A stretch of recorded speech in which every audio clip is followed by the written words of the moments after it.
Vamos lá, gente. Então, ó, a gente vai fazer juntos agora, tá bom? As páginas 337 até a página 344, ok?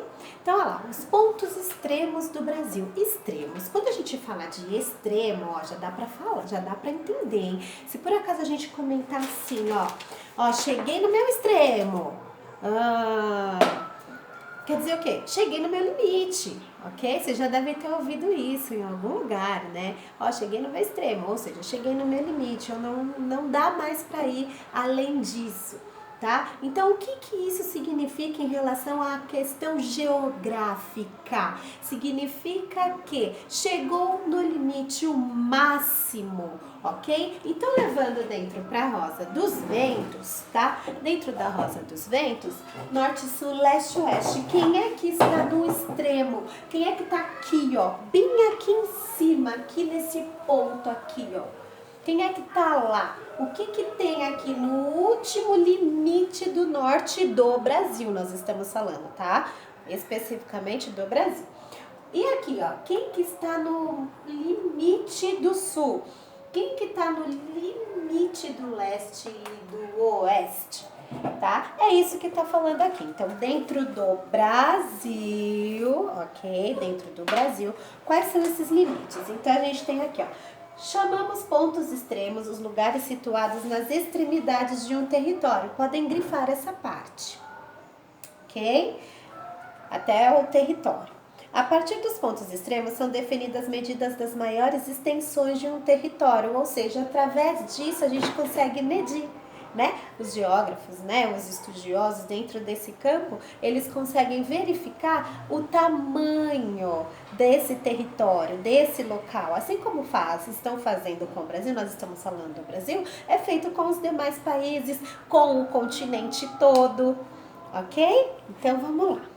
Conheça os pontos extremos do Brasil. Então, ó, o Monte Caburaí, em Roraima. Roraima tá onde? No norte. E eu acho interessante, eu acho muito legal vocês fazerem essas páginas com o auxílio do caderno. Aquela tabelinha que a gente tem de todos os estados, de todas as siglas e de todos as cidades capitais.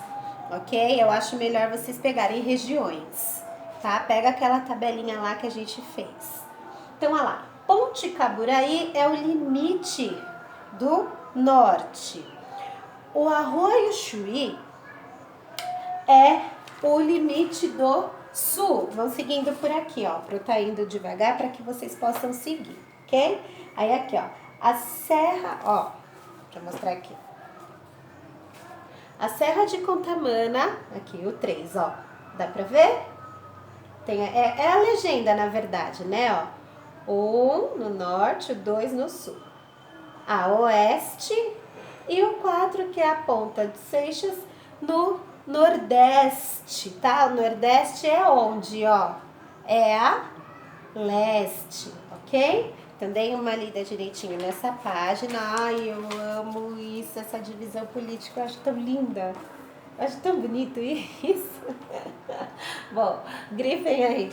O território brasileiro é composto por 26 estados ou unidades de federação e um distrito federal. Essa organização é chamada de divisão política. Não precisa copiar nada.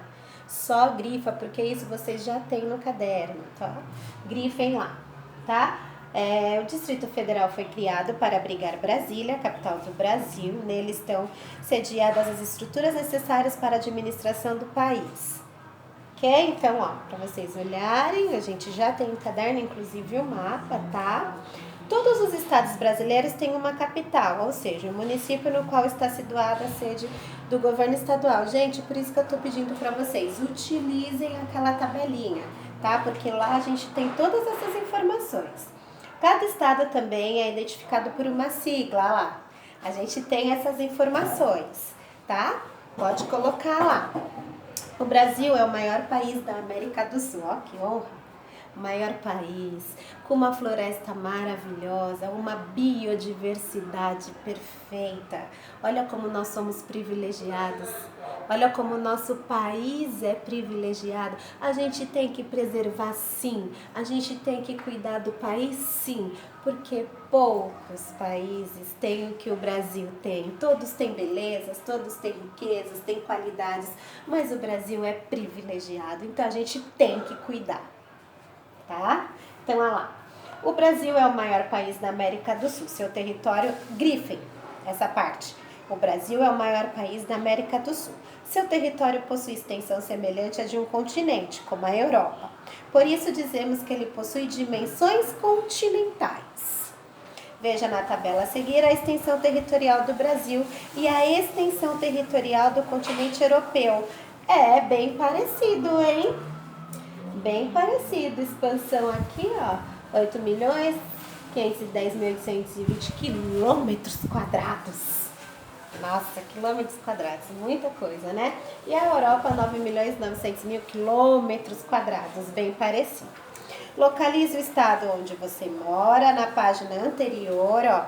Com esse mapa, com a tabela que a gente tem em caderno, vai ficar bem fácil para responder, tá? Escreva por extenso o nome do estado onde você mora. Escreva a sigla correspondente ao estado. Escreva o nome da cidade capital desse estado. E depois escreva por extenso. Galera, tenho certeza, a gente tem até em caderno, né? Essas questões. Reescreva as frases a seguir, substituindo, ó, o círculo, tá? Pela palavra mais adequada. Então, o Monte Caburaí, Roraima é o ponto extremo. Quase que eu falo. Ai, Matheus, quase que eu falo. Olha lá. Ponto extremo. Gente, olha só. Vamos tentar prestar atenção nas dicas também, né? Ó, Monte Caburaí, tudo bem que tem lá na outra página. A gente tem essa legenda aqui, que é o que vai ajudar a gente a responder. Ótimo. Porém, olha só a dica. O Monte Caburaí em Roraima, né? Então, vamos lá. Façam a 340, já a gente volta.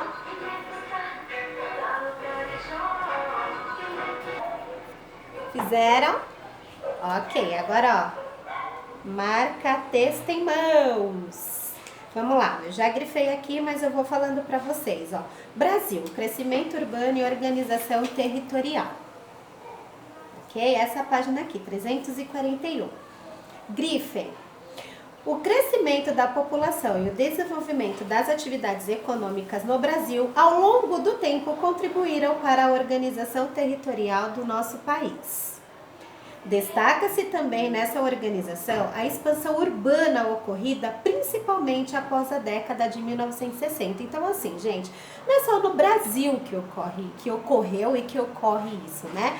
Todo o mundo é assim, a expansão foi necessária. Então, de acordo com todo o comércio, ó, lembrando lá da frente, lá de trás, quer dizer, o escambo, né? Não cresceu? Não foi necessário a gente ter, quando a gente estudou sobre dinheiro, sobre moeda, não foi necessário ter um instrumento, um material que facilitasse a compra e a venda?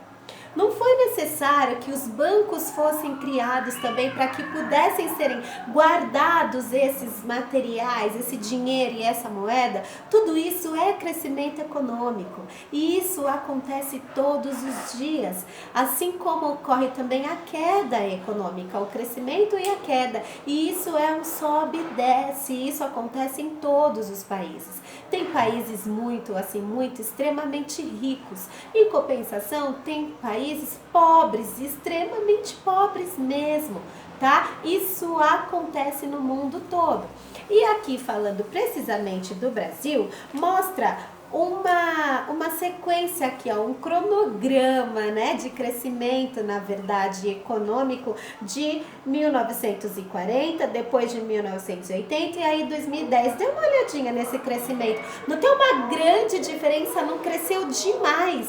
Parem aí um pouquinho para vocês olharem, que interessante. Observem essas diferenças, tá? para vocês poderem anotar no caderno assim, o que vocês perceberam de diferente. Mas aí, anota lá com calma depois, não precisa ser agora, tá? Aí, 342, grifem a inter-relação entre as cidades.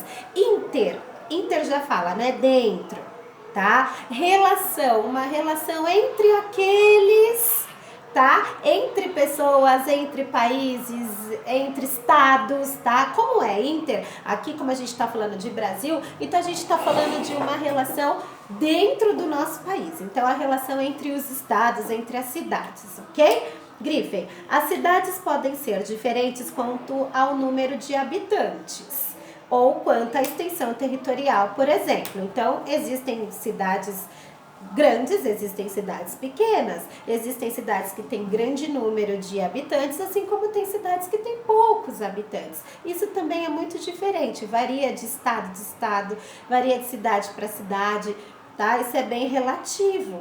Cada uma dessas cidades tem sua importância e exerce influências diferentes sobre outros centros urbanos. Eu gostei dessa frase, sabe por quê? Muitas vezes a gente menospreza, né? Regiões, por exemplo, né? Ai, tal região é melhor que essa. Não existe isso. Todas colaboram com alguma coisa, todas fazem parte do país.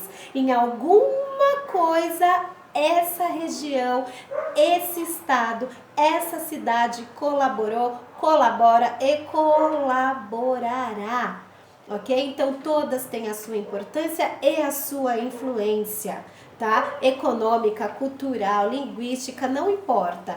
Em todas as cidades, em todos os estados, todas as regiões fazem essa colaboração para a história, para a economia, enfim. Tá? Então, grifem sim, ó, as cidades podem ser diferentes quanto ao número de habitantes ou quanto à extensão territorial, por exemplo. E grifem também no próximo parágrafo inteiro, porque eu adorei essa frase. Cada uma dessas cidades tem sua importância e exerce influências diferentes sobre outros centros urbanos. Essa inter-relação entre as cidades é reconhecida como hierarquia urbana. Ó, a hierarquia urbana é essa questão de uma precisar da outra, uma ajudar a outra, tá? Então, vamos supor, no sul,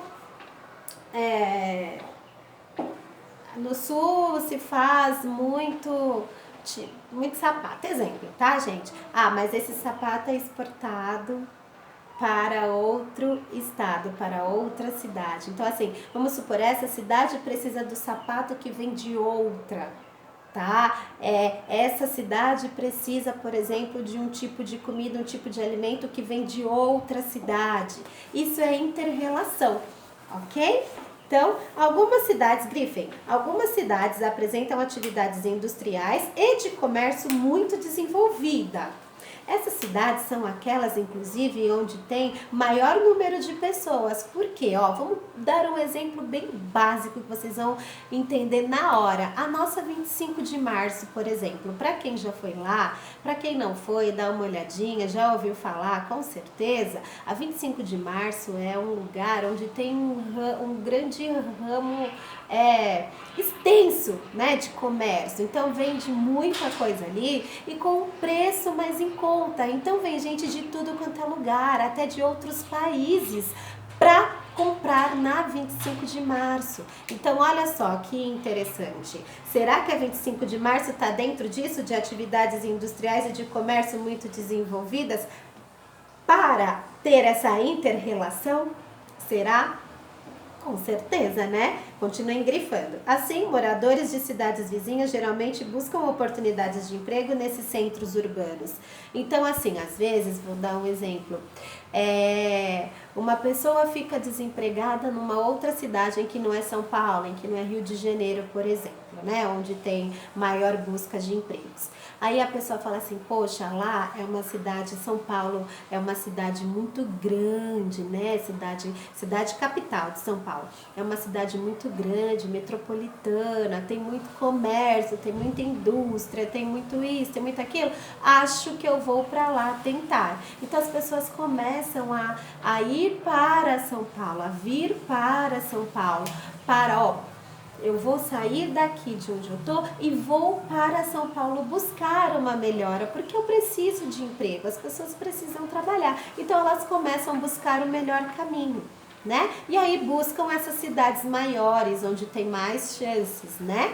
Elas acreditam que terão mais chance para encontrar um emprego, ok? Continuem grifando. As cidades que estabelecem relações com outras cidades devido à importância e diversidade de serviços. É exatamente isso que a Pro está falando. Essa vasta, né, essa grande área de comércio, tem cidade que tem comércio de tudo quanto é coisa, indústria de tudo quanto é coisa. Um exemplo é a nossa cidade. Né? Então as pessoas falam, não, lá eu vou ter chance, se eu não tiver chance aqui, eu vou tentar aqui, eu vou tentar aqui, e assim vai, e a cidade começa a crescer mais ainda em questão de números de habitantes, né?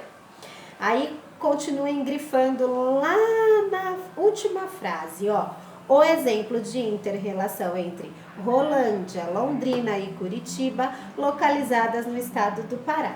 Que é esse texto aqui, ó, tá? Que mostra essa inter-relação também. Que vocês vão precisar dar uma lida, inclusive, para responder a 344, tá? Na 345 é só leitura, leiam e terminem até a 350, tudo bem? A Pro volta logo, logo com a correção. Beijo, eu amo vocês. Morro de saudades.